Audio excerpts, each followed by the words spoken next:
പറഞ്ഞു സ്കാനിങ് എടുത്തിട്ട് വെള്ളം കൊടുത്താൽ മതി. അവനിക്ക് ദാഹിക്കാൻ വന്നു, ദാഹം ശക്തിയായി.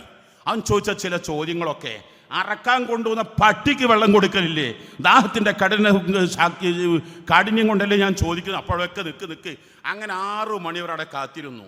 എന്ത് കിട്ടിയില്ല, ഓർത്തോസ്പെഷ്യലിസ്റ്റ് വന്നില്ല. നേരെ പെരുന്തൽമണ്ണ അൽഷിഫയിലേക്ക് കൊണ്ടുപോയി. അപ്പോൾ അവിടുത്തെ ഓർത്തോസ്പെഷ്യലിസ്റ്റ് അവിടുന്ന് പോയിട്ടേ ഉള്ളൂ. പെരുന്തൽമണ്ണ മൗലാനയിലേക്ക് പോയി. അപ്പോൾ അവിടുത്തെ സ്കാനിങ് മെഷീൻ കേടുവന്നു. രാത്രി 12 മണിയാകുമ്പോഴേക്ക് അവൻ പെരിന്തൽമണ്ണ കൊരമ്പ ഹോസ്പിറ്റലിലെത്തി. അവിടെ ഓർത്തോ സ്പെഷ്യലിസ്റ്റും ഉണ്ട്, അവിടെ സ്കാനിങ് മെഷീൻ എല്ലാം റെഡിയാ. ആ ഗേറ്റിൽ വെച്ച് ഇന്നാ ലില്ലാഹി വ ഇന്നാ ഇലൈഹി റാജിഊൻ.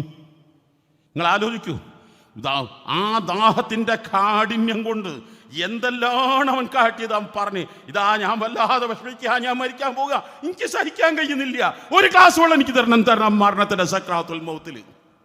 എന്തേ സംഭവിച്ചത്? ഉമ്മ കൊടുത്തൊരു ഗ്ലാസ് വെള്ളം കുടിക്കാതിരുന്നെങ്കിൽ, ഞങ്ങളെ കുട്ടിക്കാലങ്ങളിൽ ഞങ്ങൾ എന്തെങ്കിലുമൊക്കെ ഉമ്മ ഉപദേശിച്ച് അന്നെങ്ങാനും ഭക്ഷണം കഴിച്ചില്ലെങ്കിൽ ഉപ്പ തുടങ്ങും, നിരാഹാര സത്യാഗ്രഹം തുടങ്ങുക, ഇവിടെ നടക്കൂലട്ടോ എന്ന് പറഞ്ഞ് ഉമ്മ ഉപദേശിച്ചാൽ, ഉമ്മ ശിക്ഷിച്ചാൽ, അന്ന് സാധാരണ ഭക്ഷണം കഴിക്കുന്നതിനേക്കാൾ കൂടുതൽ ഭക്ഷണം ഞങ്ങൾക്ക് പറഞ്ഞ് കുടുങ്ങിപ്പോവും. ഞങ്ങളൊക്കെ അങ്ങനെ വളർത്തി കൊണ്ടുവന്നതാ. ആയതുകൊണ്ട് തന്നെ ഞങ്ങളെ ഉമ്മക്ക് ഇപ്പോൾ നിങ്ങൾ വാർക്കി 95 വയസ്സ് കഴിഞ്ഞിട്ടുണ്ട്. ഏകദേശം മരുമക്കൾ പേരമക്കളൊക്കെ ആയിട്ട് 120ഓളം പേരമക്കളുണ്ടാവും. പക്ഷെ ഒരാൾ പോലും ഉമ്മയുടെ മുഖത്ത് നോക്കിയിട്ട് ഇന്ന് വരെ എന്ന് ഗൗരവത്തിൽ ശബ്ദം കേട്ടിട്ടില്ല. ഉമ്മ 10 വർഷമായി കിടപ്പിലായിട്ട്.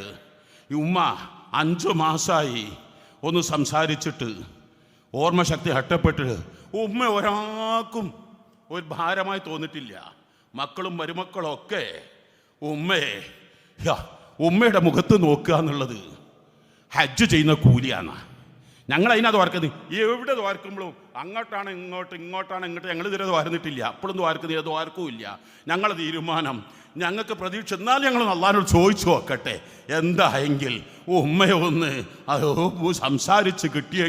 ഉമ്മയൊന്ന് സംസാരിച്ച് കിട്ടിയെങ്കിൽ. കാരണം എന്താ, ഖാദി മുബാറക് റളിയല്ലാഹു തആല തങ്ങൾ, അബ്ദുൽ മുബാറക് റളിയല്ലാഹു തആല തങ്ങൾ ഉമ്മ മരിച്ചപ്പം കുറേ കരയാൻ തുടങ്ങി, വല്ലാതെ കരഞ്ഞുകൊണ്ടിരിക്കാൻ തുടങ്ങി. അവൻ ചോദിച്ചു, അല്ല നിങ്ങളിങ്ങനെ കരയാൻ എന്താ? ഇസ്ലാമിൽ ലാ യഹില്ലു ലി അഹദിൻ അൻ യുഹ്ദ ഫൗക സലാസി ലയാൽ, 3 ദിവസത്തിലപ്പുറം ദുഃഖാചരണം പാടില്ല എന്നല്ലേ, പിന്നെ എന്തിനാ ഉമ്മ മരിച്ചതിനിങ്ങനെ കരയാൻ? ഞാനതിനല്ല, എനിക്ക് ഞാൻ ഒരു കൂലി കിട്ടാൻ. ഉമ്മൻ്റെ മുഖത്ത് നോക്കിയാൽ എന്ത് കിട്ടുമല്ലോ, ഹജ്ജ് ചെയ്താ കൂലി.